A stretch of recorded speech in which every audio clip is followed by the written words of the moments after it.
Welcome back, it's me, Lou. I'm here for another action figure unboxing and review. Today from DC Direct and McFarlane Toys, we are featuring Todd's Mods Bane, limited edition collector vinyl figure.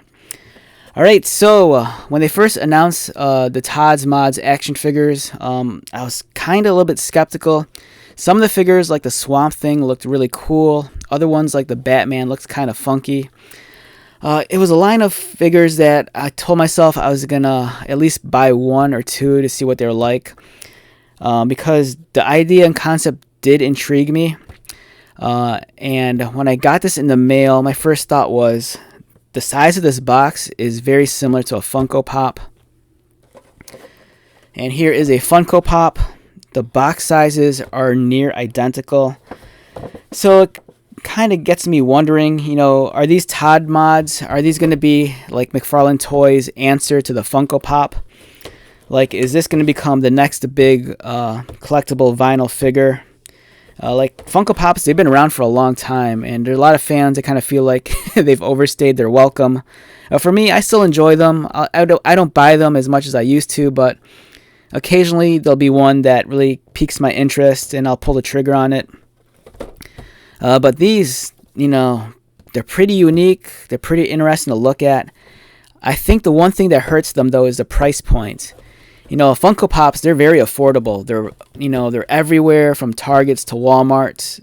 And, they're priced anywhere between like $9 and $10. They're fun to collect. There's that uniformity across the board where, they all kind of share the same design aesthetic, the same footprint. And, there's just something very special about the Funko Pop. Now, could McFarlane Toys, capture lightning in a bottle and do the same thing with these Todd mods? Who knows? But the price point at $15, I think kind of hurts it. I bought this through Amazon here in the States. And I think it's a beautiful concept. The figures look really interesting. I already reviewed the Swamp Thing figure, and I fell in love with that one. And the Bane one looks equally as cool. So we're going to check this one out. On the side of the box, you'll notice some cool little artwork here. I'm not sure if this is the artwork of Todd McFarlane. I'm guessing maybe. I mean, it is called Todd's Mods. So maybe McFarlane, drew this guy up.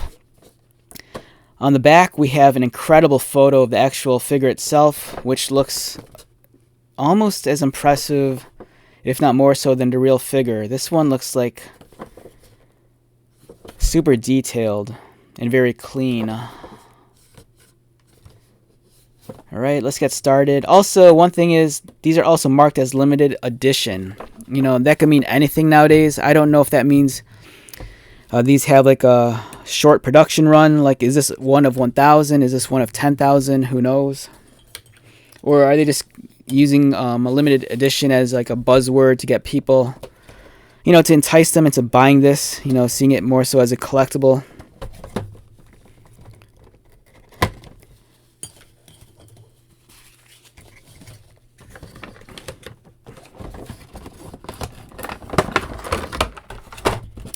Okay, so we have Bane here.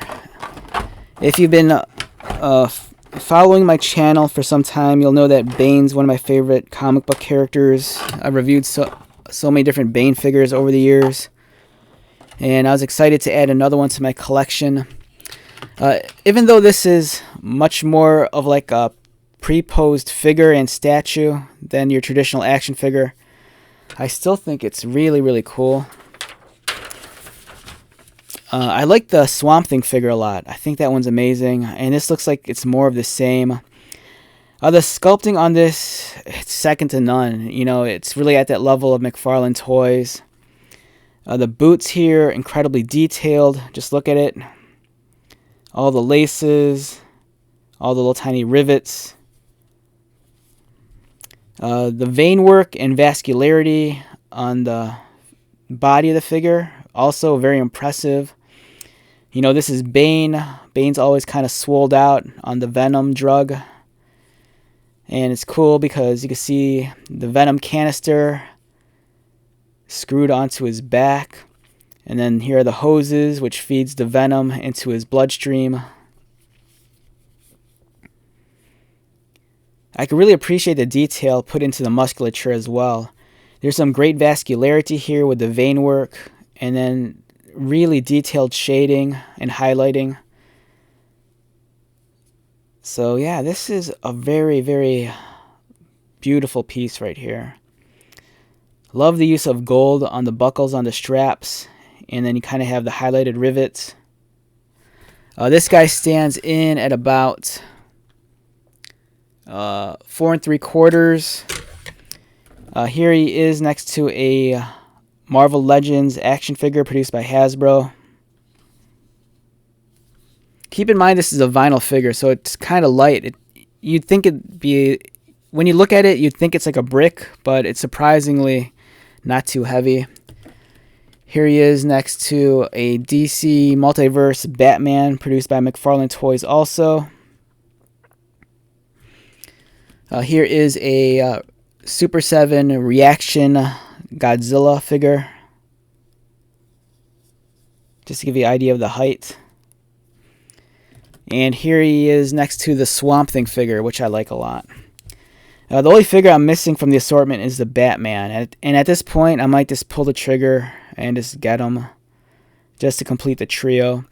But the one thing that works in Bane's favor, much like Swamp Thing, is that with this very unique design aesthetic, you know, the characters, they're very disproportioned, they're very top heavy with these tiny little heads, and I kind of feel like, you know, Bane and Swamp Thing, their natural appearance kind of plays to that kind of strength. You know, they're very disproportioned to begin with. They look kind of very squat, chibi, almost like kawaii, and I think it carries over well into the Todd mods concept. Is this for everyone? I'm gonna say no. If you're into like boutique style toys and collectibles, maybe yes. Again, the one thing I think that hurts this is the price point. You know, for $15, you're getting a small pre-posed figure. You know, there is no articulation. It's much more of just kind of like a display piece. But I do have an appreciation for it. I am willing to give this line a chance, and I'm hoping that the next wave of figures, you know, elevates these even further, because I think there is hope here. I think there's a very interesting concept that could really work if they choose the right characters to portray.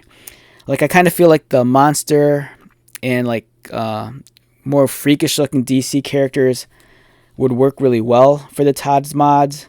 You know, large bulky characters like Darkseid would work well. Mongol characters along like that. Maybe someone like Lobo, because Lobo's very and such an exaggerated character to begin with. But yeah, pretty cool. Alright, so with that being said, let's wrap this one up. Once again, my name is Lou. If you're new to my channel, welcome. If you are a returning viewer or subscriber, thank you so much for your continued support. I greatly appreciate it. So until the next video, be safe, take care of yourself, buy lots of toys, and most importantly, be happy. And I'll see you at the next one. Alright, later.